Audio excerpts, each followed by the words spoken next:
Welcome back, everyone, to another episode of Recharging the Human Battery Radio. I'm Dr. Sinicropibreaks, your friendly orthopedic spine surgeon host.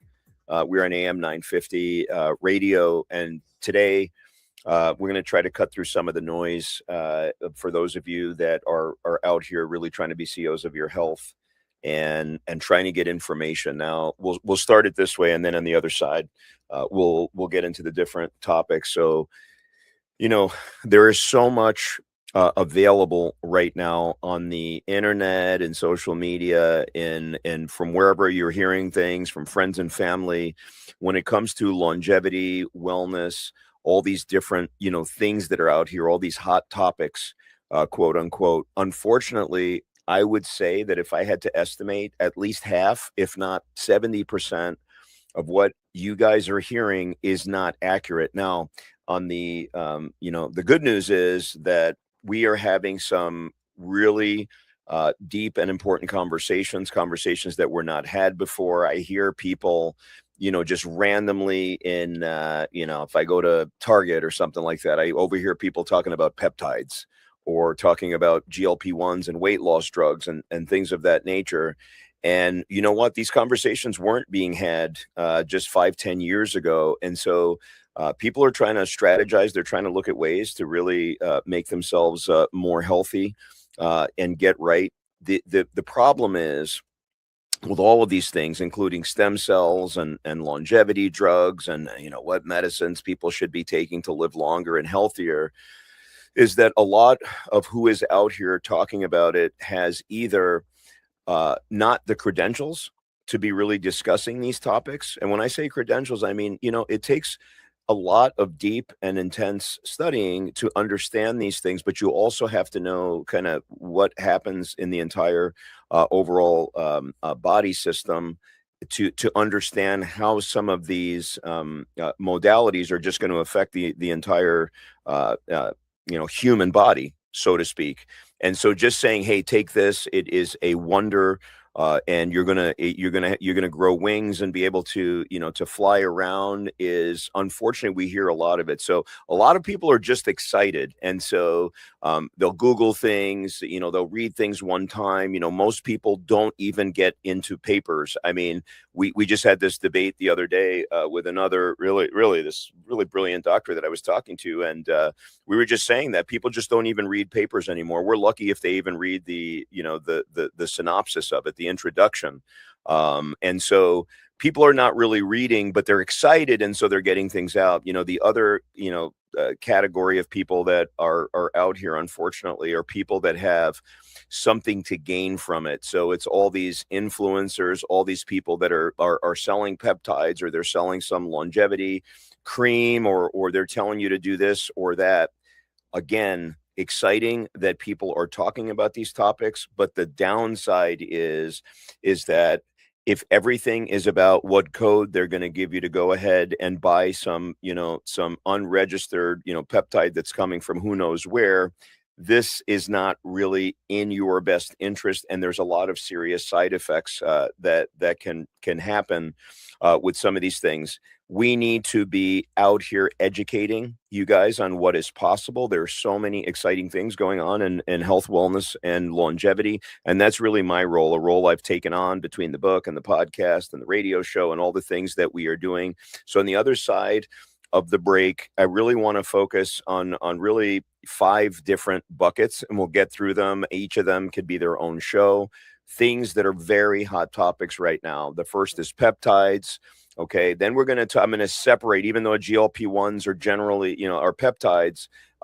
There's newer stuff as well, but I'm going to separate that out because weight loss drugs, we'll separate that out from some of the other peptides we're talking about. We're going to talk about stem cells, exosomes, acellular signaling molecules. We're going to talk about some of the longevity drugs, and then I want to talk about epigenetic testing. These things are really, really important to talk about. We're going to talk what's fact, what's myth. Usually things are somewhere in between, and we'll see kind of how that all ends up. But really trying to help you guys to be the CEOs of your own health. You need real information from people that have the credentials to provide it to you. So we'll see you on the other side. Recharging the Human Battery Radio, AM 950. This is Dr. Sinicropibreaks. See you in a minute.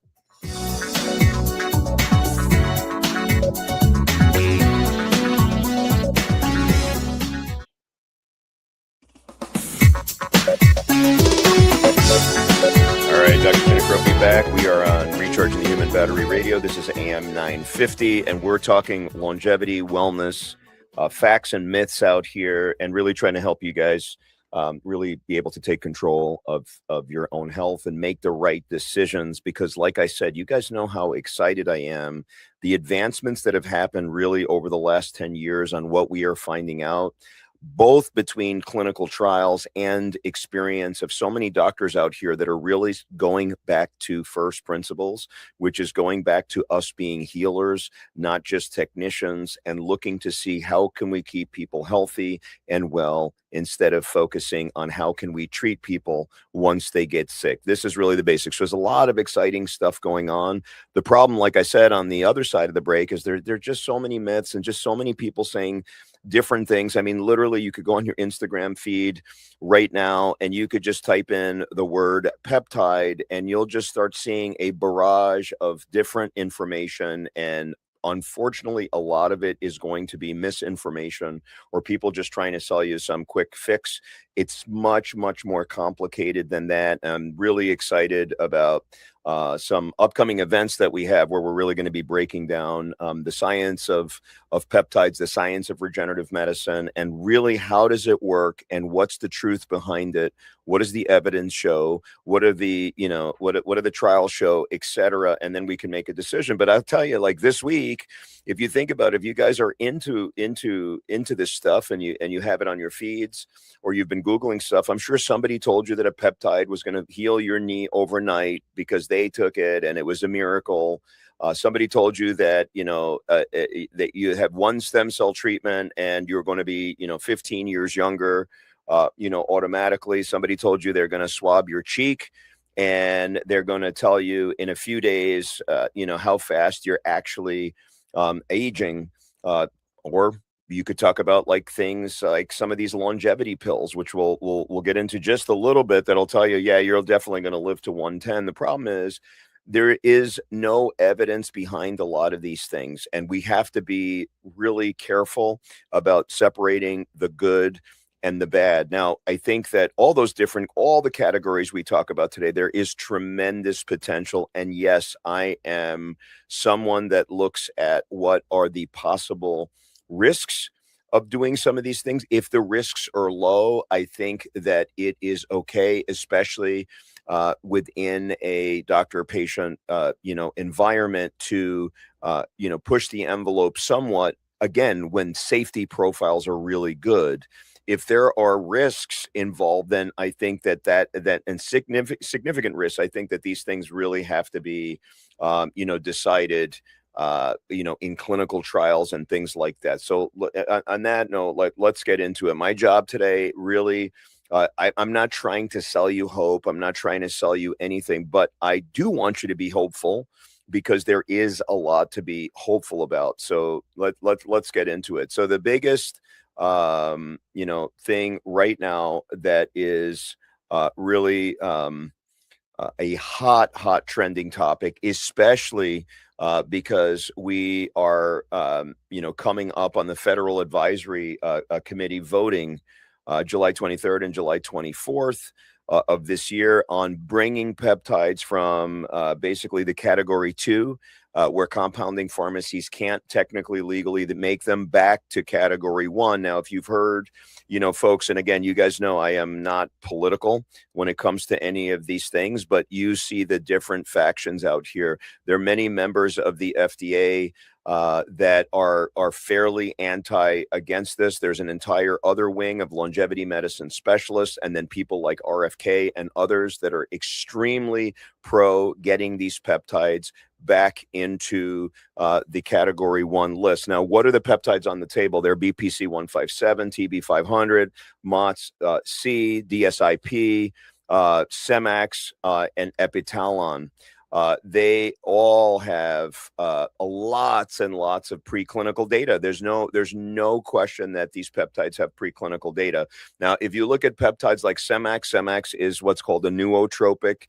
It actually can enhance your brain function. And you look at Epitalon, which is more of a longevity medicine peptide. Interestingly, there are more clinical studies, but because they were performed in Russia, people are a lot more wary of that. But if you do look at the Epitalon studies, by the way, Epitalon is something that is basically involved in circadian rhythms, production of melatonin. It's something that was found in the pineal gland.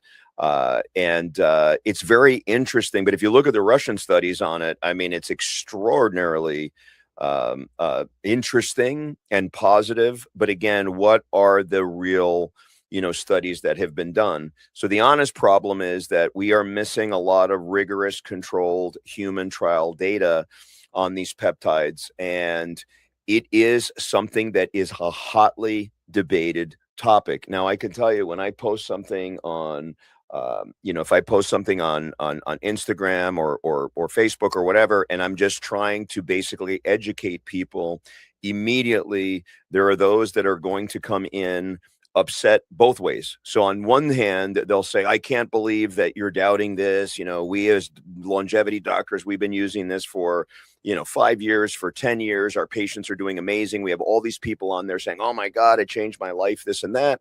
And then there's the other side of the coin that are like, oh my God, any doctor or provider that provides these for their patients is committing harm and this and that. I think that I'm going to take a balanced approach. And I say that, and to be honest with you, I get into debates on both sides with these people, because on the one hand, we cannot talk about things that are like these miracle cures and it's going to do all this stuff and it's the greatest and there's no risks and on and on. So I'll get into debates with those people. But on the other hand, people that are really criticizing very heavily and just saying that people are, going against, the principles of doing no harm, I have to push back on them, because if you look at the smaller trials that have been done, or papers, sometimes I won't even call them trials, but if you look at anecdotal data, you look at longevity medicine physicians and other doctors that have been prescribing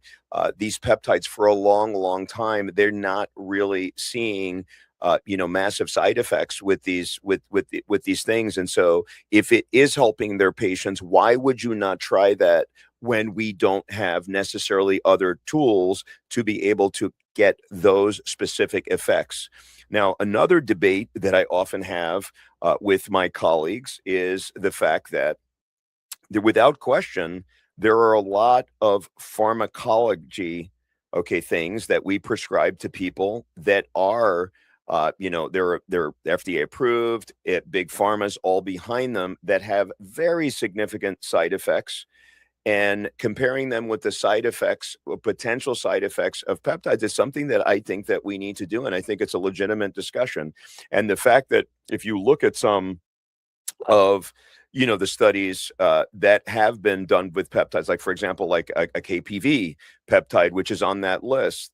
Now, KPV is kind of the peptide equivalent of an anti-inflammatory. And if you look when they did studies in autoimmune disease of the gut, the thing that was most glaring in those studies was the safety profile was excellent. And so you guys know the deal. Some of the pharmacology that we prescribe, including myself, I have to prescribe certain drugs with certain diseases. They have very serious side effects. So it's really, really critical to differentiate. So I just want you to get a flavor and understand you have to take a balanced approach. And that's why when it comes to thinking about doing peptides or any of the other things we're going to talk about today, you should absolutely do it in conjunction with a provider that can absolutely guide you on that path, that can monitor your labs, that can monitor how you're doing, that can make sure you're not having toxicity, somebody that's available there for you to help you, but also to understand how it's going to affect other medications you may be on, how it affects you if you have certain conditions, etc. It is so much better to do that. Now, the other really overwhelming thing that I want to get out on this when it comes to the peptide landscape is this. There are dangers for sure from not having FDA approved pharmacies. Okay, not FDA approved peptides. I'm just talking about legal compounding pharmacies making it, because you can get endotoxins, you can have products that don't even have the peptide in it. There's just a lot of things out there. This is also hotly debated. It's something that sometimes I can't even bring it up, because those that believe in just getting peptides from any online source, and that's fantastic, they get upset, and you know what happens on the flip side. So as we get into this, huge debate at the FDA on whether or not these peptides are going to move to Schedule 1, the bottom line is there's the optimist and the skeptimist, and honestly, it's somewhere in between. I strongly believe that if these are allowed to be done through compounding pharmacies and done under supervision of physicians that have something to risk, as opposed to the people that are selling you peptides online that have really nothing at stake, like what's going to happen to them? Nothing. If physicians have their boards, they have their medical licenses, they have all kinds of stuff to risk. And I think that also the other thing I'll say is that as a group of people that do believe in longevity medicines and peptides and things like that, I think that we need to pool our internal data that we're seeing from our own patients to at least put together some studies that can absolutely show at least the safety profiles on a much larger basis, but also show efficacy. So again, this is coming up. By the time we know this, people will have been hotly contesting. By the time you guys hear this, the hearings might have already happened. And I can tell you there's going to be a huge fight. It's very interesting. I wish I had that answer for you today. We'll talk about it the next time I'm on air. We'll talk about which way it went. But I think it's really interesting. So I'll finish this with peptides. I give peptides a huge green light. The science is very powerful. Okay. So the science is powerful. That doesn't mean I'm giving a green light to people to just, willy-nilly be on peptides. I think you have to do it with a provider. You have to be very judicious. And a lot of times peptides are not even necessary. So be careful when it comes to the, efficacy. I'll give it a yellow light because we don't yet have the human trials exactly to promise outcomes. But obviously, anecdotally, and what some of these smaller studies definitely there has been some good improvement. So my rule for patients, if you use them, do it through a licensed pharmacy with a physician guiding you, or, or get into, a trial, not off of websites that also sell you cryptocurrency and all kinds of, codes and things like that. That is where that's where we're going. We'll see what the FDA shows. This is going to be a debate that goes on for quite a long time. Okay, let's get into the next thing. Now, this one is pretty easy. So the weight loss drugs. So let's just talk about, so there's the GLP1's, but now there's all kinds of other, breakthroughs going on. So the semaglutides and the tirzepatides of the world. Now we're really getting into like retatrutide and all the next generation drugs, which have like really, tremendous data to back them. Now, I will tell you, there are downsides to them, but let's talk about like what the trials show. I will tell you that initially, because people were so overwhelmingly positive on these GLP-1 drugs, I would be in my car and I'm listening to CNBC and everybody's like, oh my God, GLP-1's this and that.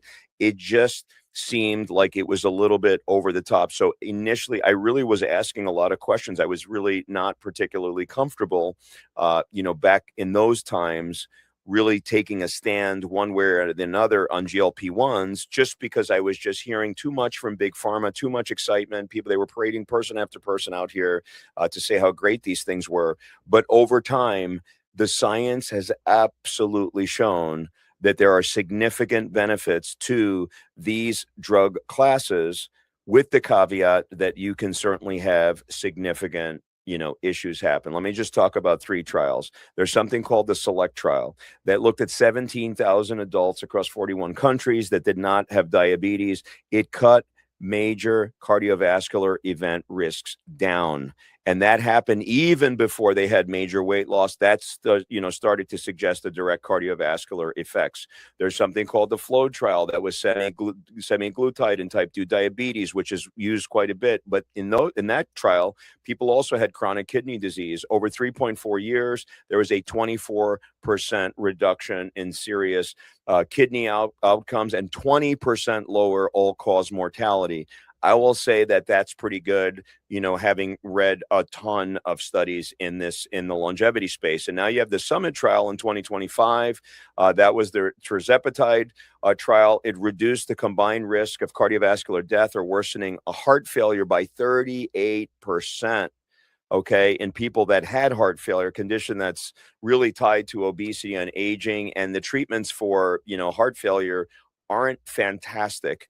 And so having something that is a compound that can do that. So there have been other analyses, and they clearly show that this class of drugs can, and I didn't even get into like the amount of weight loss and things like that. We'll get there, but this class of drugs can reduce heart attack, stroke, and death from any cause. That's pretty good. This is tier 1 evidence. So this is randomized controlled trials. It really is hard to dispute these. Weight loss has ranged from anywhere like in the low teens to now getting into the 20s with the newer classes of drugs, even with the oral pills now. So it is just a fascinating science. We have a massive obesity problem in this country. We have a huge cardiovascular problem.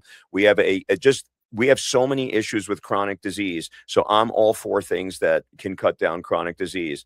Now let's talk about the downsides, because and we can get into a lot of them, but one of the big ones that you guys have heard about is that rapid weight loss, you're also losing lean body mass. So it's very important to have ways to increase protein intake, to increase resistance training, and there's also devices, there's supplements, there's all kinds of things. We can do that another time, but that's why you need to work with a qualified provider that really understands this, because if you develop a condition called sarcopenia, which is a loss of a lot of your muscle, you're much more at risk for death in general. But anything that happens to you, if you have a surgery, if you have a fracture, if you have anything, it's going to be a worse outcome.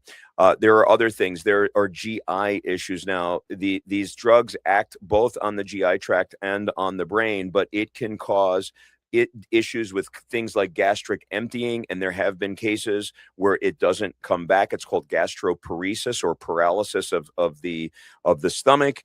It is a huge one. Now, most of the times it's reversible, but there are, reports where, it has been a big problem.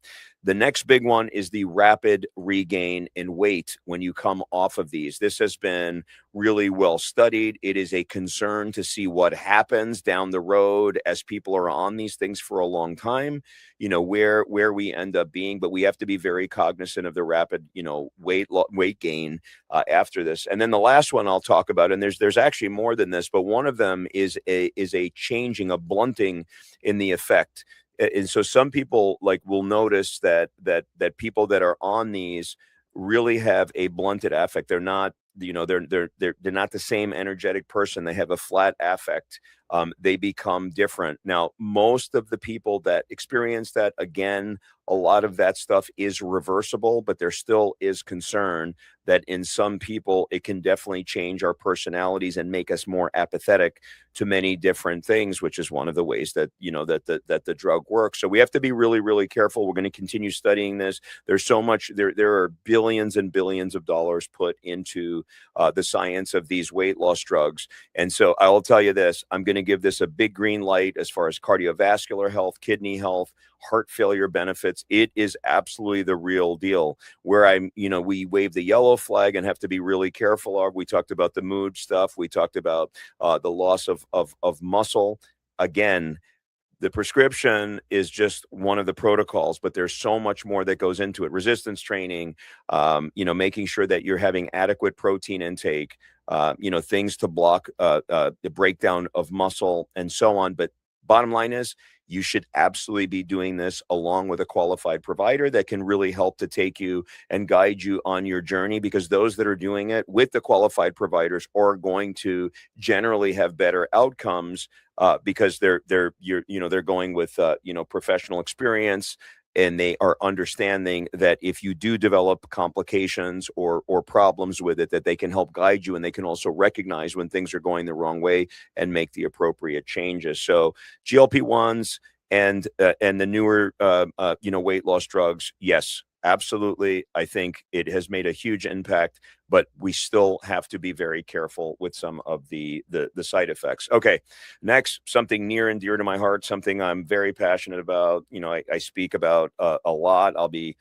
speaking on this topic quite a bit, and that is really the world of stem cells and regenerative medicine.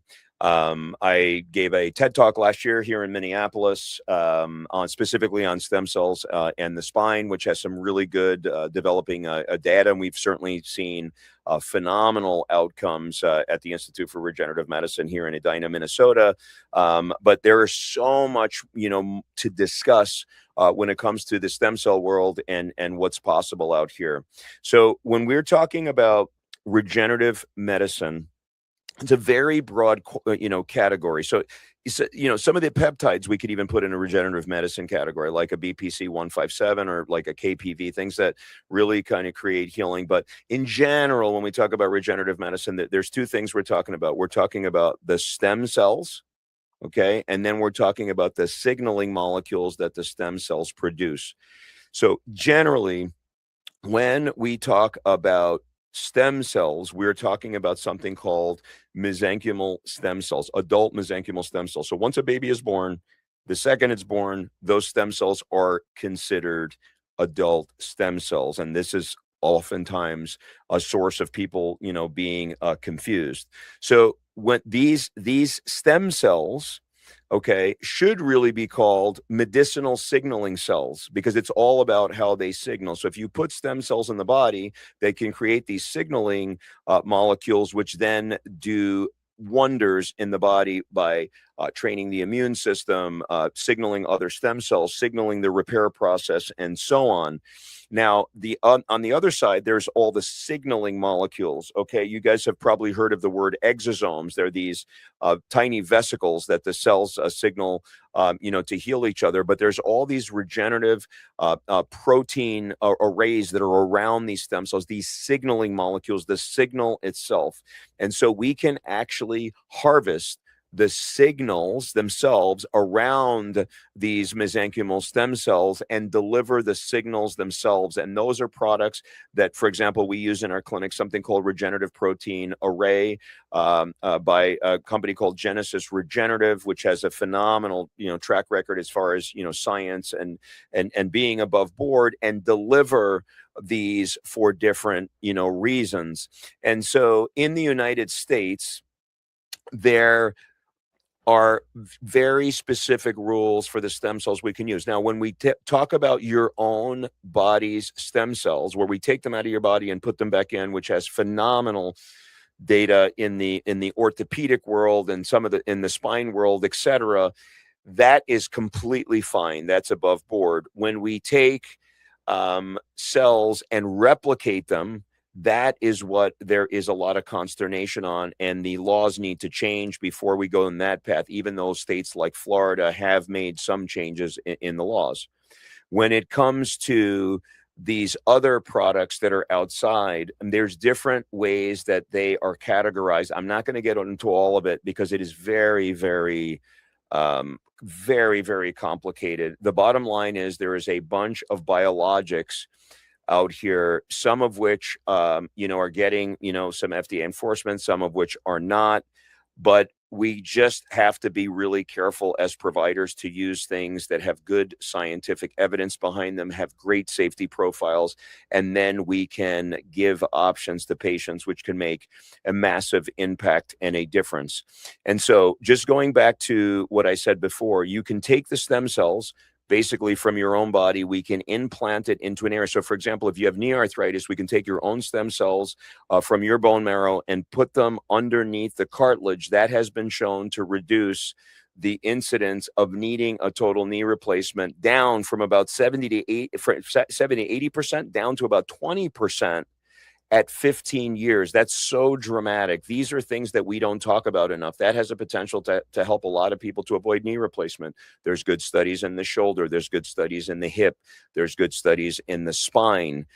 I can go on. Now, stem cells are being used. Now, that is actually using like the actual stem cells, usually from our own bodies. Now, if you go overseas, you can certainly get a ton of replicated stem cells that come from the placenta, et cetera. I think that there are some issues with that because you're getting foreign DNA, so there is potential for some reactions. But having had, for example, Neil Riordan, the founder of the Panama Stem Cell Clinic, on my show, I mean, they've treated over 30,000 patients with very, very little downside side effects. And so generally, it's thought to be safe. Again, this is not something that we would do here yet in the United States. Here's the good news, though, is you can also harvest those regenerative protein arrays outside of the stem cells. And so let's talk about the placenta. So when we are born, there's something called the placenta. We're in the placenta. So these very powerful stem cells that are in the placenta really help the baby to grow and to develop. They're very powerful signaling molecules. And so they are producing like a tremendous amount of signaling molecules. Those signaling molecules can be harvested, and those can be delivered within acellular products like regenerative protein array to give very rapid delivery of the signal to our tissues, to our other cells, and tell them to initiate the healing process. And so these are the two options. I can tell you in clinical practice, we have had excellent results with stem cell treatments. There are so many people that are seeking stem cell treatments. There are a countless number of professional athletes, A-listers, just people that are in the know that are seeking stem cell treatments, and they're a lot more economical than you would think, especially if you come up here to the Midwest, as the pricing up here is generally very reasonable. So let's just kind of tie this all up, because again, that's an entire other talk. And I know I've talked about, stem cells before. There's a massive surge in people wanting to know about stem cells, exosome signaling molecules, et cetera. In fact, it in the last year, it's the demand for consumer interest is up almost 600%. It's very, very rapid, and it probably is outpacing the evidence.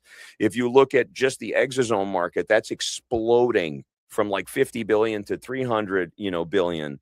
But we have to be really careful because it's the Wild West. And so again, you guys need to go to people that you can trust to deliver any products or stem cells or whatever in a way that is very safe, is in the best interest of the patient, is not some kind of a sales pitch or a money grab, but is really based on trying to get your guys' health improved and get you to a place. Because if you're in a ton of pain, for example, if you have knee arthritis, or if you have these other conditions, if you have a neurologic disorder, stem cells and signaling molecules can be used there. Again, I'll go into it on another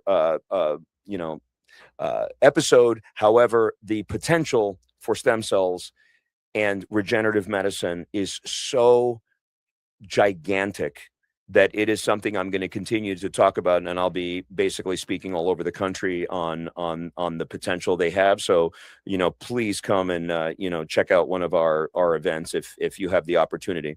All right, I'm going to go quickly through these next two. There's a drug called rapamycin. It is actually something that is a longevity drug, and if you guys know Brian Johnson, he's talked about that a lot. And there are so many different people out here just talking about these things. This is not something that is in any way readily available. It just has a lot of hoopla. So, there's something called the Pearl study. It was published in 2025. It was a double-blind, placebo-controlled healthy adults, 50 to 85 years old. They got 5 or 10 milligrams of this drug. And unfortunately, the headline was kind of buried in the internet that the primary endpoint, which was visceral fat reduction, really was not met. It was relatively safe. The adverse events were no different than basically placebo or the sugar pill. And there was some improvement in lean tissue mass and pain, especially in women. But again, it did not give these results that were expected, where it was going to dramatically delay aging in healthy older adults. It's plain and simple. We need to keep looking at this. I can tell you there's other things coming down the pipeline that have more evidence and are really going to really help us. In fact, there was an injection of one of these molecules recently into the eye to reverse blinding. It is the first of its kind to reverse aging. And I think that the results of that study are going to be fascinating, because if that's positive, then we are really headed into another era. Last thing I'll say on the longevity piece and these longevity drugs, again, that one was somewhat disappointing. However, I will tell you that the advances that are coming now, if you guys can hold on for the next 5 or 10 years and keep yourselves healthy and do all the things that we talk about really constantly, we are going to hit escape velocity, where humans, I strongly believe, are going to be able to live to 120, 130, 140 years old if you can just hang on for a while and keep your body relatively, healthy. So we'll talk about longevity drugs as the evidence continues, to come in.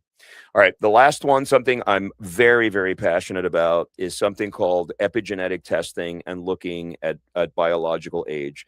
So the real question is, are these epigenetic tests, these clocks, is it really a window into how fast they're aging? And does it allow us to really make the correct interventions? Okay, so let's talk about epigenetics. Epigenetics means above genetics. We have a set amount of genes that are absolutely fixed. No matter what we do, they're going to express, they're going to do what they're going to do.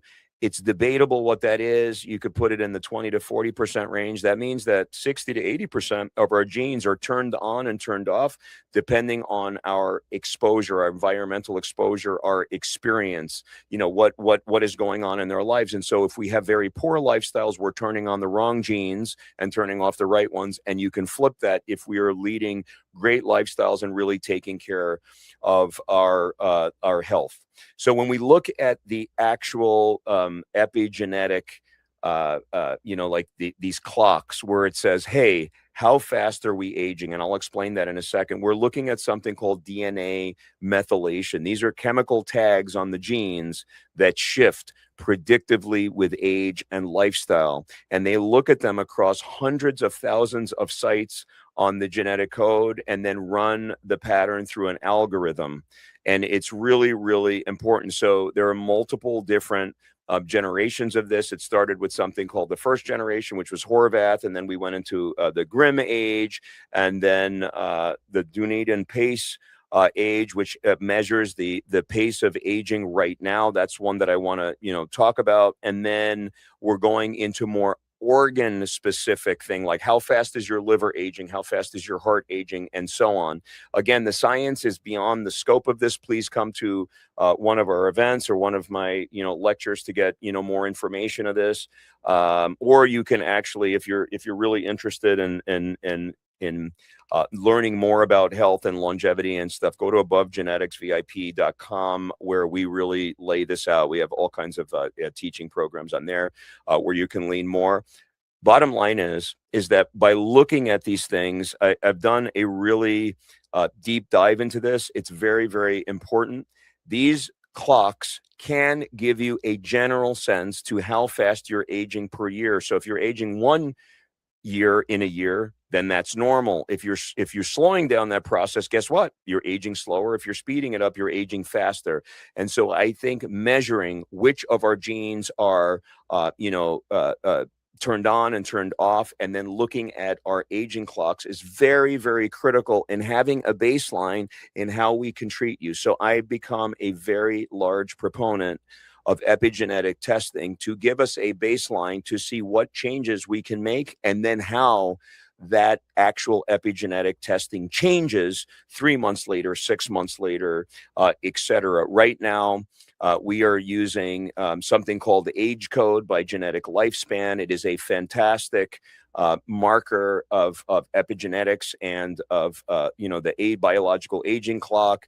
It's like a mosquito bite to do the thing. We can send it to your home. Now we have a baseline that we can utilize to track your progress, but also we know where you are, because if we don't know where you are, we can't really treat you. And that's one of the biggest problems right now in modern medicine, is that quote unquote standard labs are not giving us a very broad look at where you are today, whereas epigenetic testing gives us a very broad picture of where you are and helps us to really structure a program for you. So on the other side of the break, we'll tie this all up. I know we went through a lot of different, materials here on today's segment. This is AM 950 Radio, recharging the human battery. We'll see you on the other side.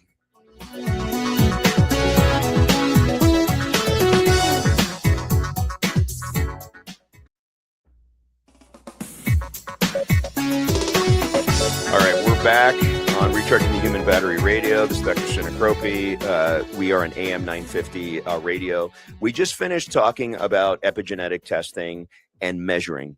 Okay, this is one thing that I really want to end, this concept of measuring where we are. It's a big talk. It's a big part of the talk that I give when I'm out here talking to entrepreneurs, business owners, the general public, and even when I'm talking to our colleagues at these longevity medicine conferences. We really need to have a good sense of where we are, and there's a great strategy to do it. And this is the way that I approach my patients, because what I realized over my 20-year career is that we were not measuring appropriately, and by not measuring appropriately, our plan was inadequate to really keep healthy, keep you healthy and well, and keep you out of our offices, out of having these crisis situations.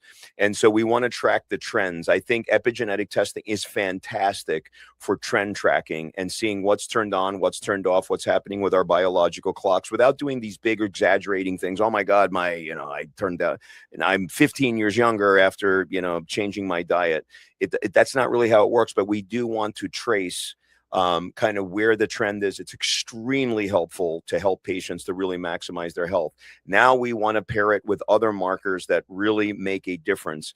We talk about these advanced lipoprotein tests like ApoB, which is much more valuable than an LDL cholesterol alone. A high sensitivity CRP, which is a marker of your inflammation. Again, your inflammation creates damage in the body, which then leads to chronic metabolic problems and chronic diseases. We want to look at things like, where's your fasting insulin?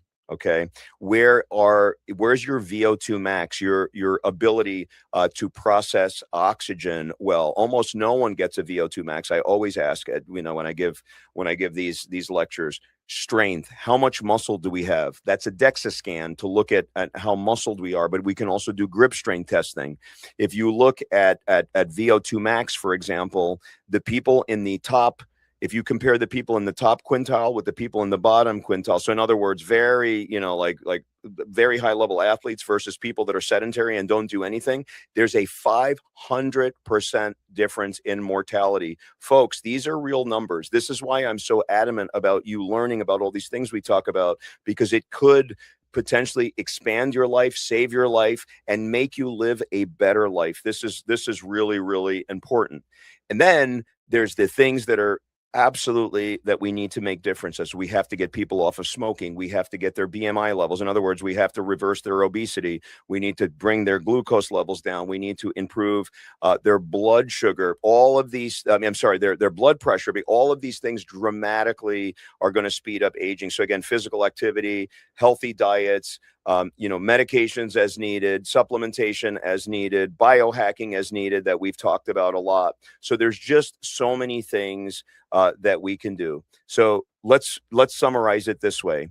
There are a lot of things out here in health and wellness, and people are fired up on all sides of this debate, and everyone's just trying to sell you something or convince you of some idea.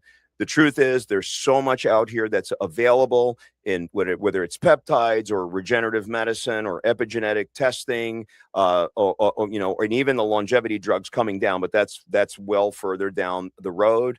You guys have to stay informed if you really want to be the true CEOs of your own health. You need to be at the forefront. Please keep listening to this show. Please watch my podcast, Wellness at the Speed of Light, where we have experts from all over the world. Get the book, Wellness at the Speed of Light. Again, go to AboveGeneticsVIP.com, which will make a huge impact in your ability to get real information. And again, don't fall for some of these scams. Learn what's available, but also don't ignore what can make you healthier and well. And the only way to do that is by going through trusted resources and then finding providers that can help guide you on that journey. So on that note, as we always finish these things, go out there, you lead the best lives possible, be the CEOs of your own health, because you only have one life as far as we know. This is Recharging the Human Battery Radio. I'm Dr. Stefano Sinicropibreaks. We're on AM 950 radio, and we'll see you on the next episode.